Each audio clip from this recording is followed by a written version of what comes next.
Bonjour, aujourd'hui on va décortiquer ensemble une analyse vraiment fascinante sur les facteurs psychologiques un peu cachés qui se trouvent derrière une réussite constante. C'est la question qui est au cœur de tout. On a tous en tête quelqu'un comme ça, n'est-ce pas? Une personne pour qui tout semble fonctionner comme sur des roulettes. Chaque projet, c'est un succès. Chaque changement de cap, une réussite. Alors on se demande, est-ce que c'est juste de la chance ou est-ce qu'il y a autre chose qui se joue en coulisses? Bon, le point de départ de notre analyse, c'est ce constat, qui est presque en paradoxe en fait. Cet écart de dingue dans les résultats, entre des personnes qui, a priori, ont exactement les mêmes cartes en main. Alors, imaginons deux personnes. Sur le papier, leur point de départ est quasi identique. Même diplôme, même compétences techniques, et elles croisent les mêmes opportunités. Logiquement, on pourrait s'attendre à ce que leur parcours se ressemble, non? Et pourtant, la réalité est souvent bien différente. L'une de ces personnes va de l'avant, elle accumule les petites victoires, gagne en confiance. Et l'autre? L'autre hésite, doute, et au final, elle stagne. Là, on voit bien que le talent tout seul, ça n'explique pas tout. Alors, c'est quoi la clé? Eh bien, ce n'est pas un simple coup de bol, et ce n'est pas non plus un talent sorti de nulle part.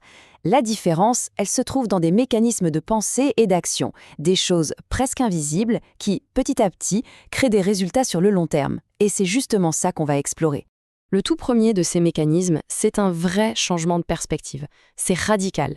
L'idée, c'est d'arrêter de vouloir à tout prix éviter l'échec pour plutôt chercher l'expérience. Ce tableau, il illustre parfaitement cette différence fondamentale.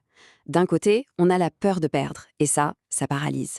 C'est l'attente du plan parfait, l'hésitation qui mène tout droit à l'inaction. Et de l'autre, on a la recherche d'apprentissage, et ça pousse à agir vite. Chaque erreur n'est plus vue comme un échec cuisant, mais comme une information super précieuse. L'analogie du jeu vidéo, elle est parfaite pour ça. Le joueur qui va éviter tous les combats pour pas perdre de points de vie, il ne progresse jamais. À l'inverse, celui qui ose affronter les défis, même s'il perd de temps en temps, il accumule de l'expérience, il devient plus fort et beaucoup plus vite. La réussite, en fait, elle naît de cette accumulation de tentatives, même si elles sont imparfaites. Allez, passons au deuxième mécanisme. Il est tout aussi puissant, mais il est souvent un peu contre-intuitif.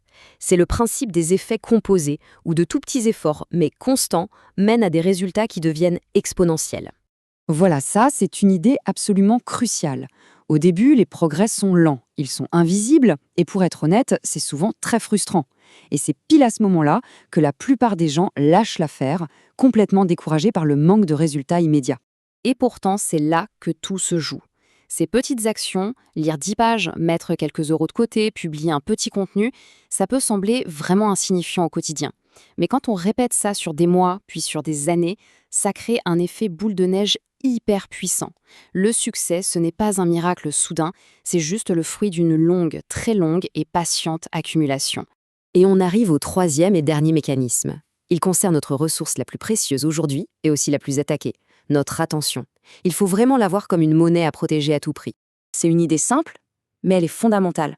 Notre énergie, elle va exactement là où notre attention se focalise.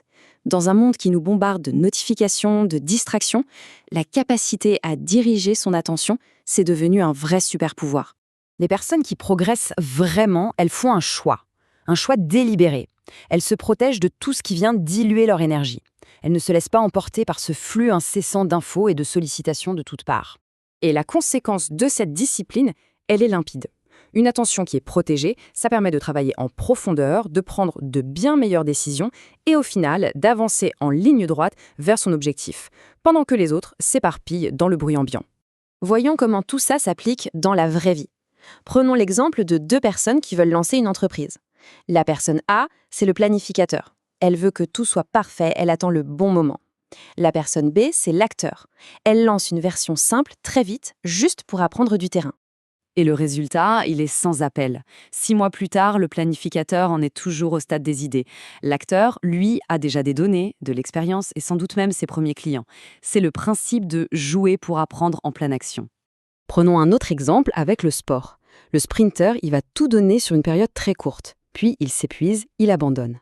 Le marathonien, lui, il n'est pas dans l'intensité folle, mais dans la régularité. À la fin de l'année, qui a vraiment progressé à votre avis? C'est ça le pouvoir de l'accumulation.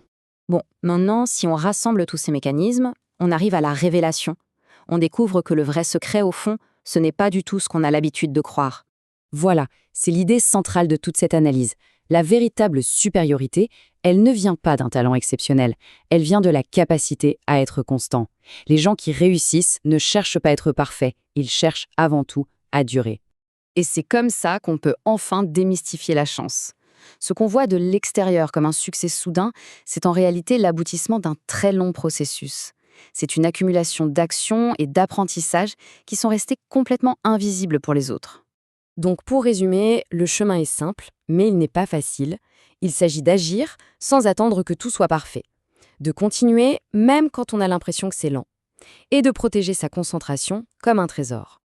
Et pour finir, gardons bien en tête cette pensée, elle est vraiment puissante. Cette course, ce n'est pas un sprint où seule la vitesse compte. Non, la victoire, elle appartient à celles et ceux qui ne s'arrêtent pas, à celles et ceux qui continuent d'avancer jour après jour,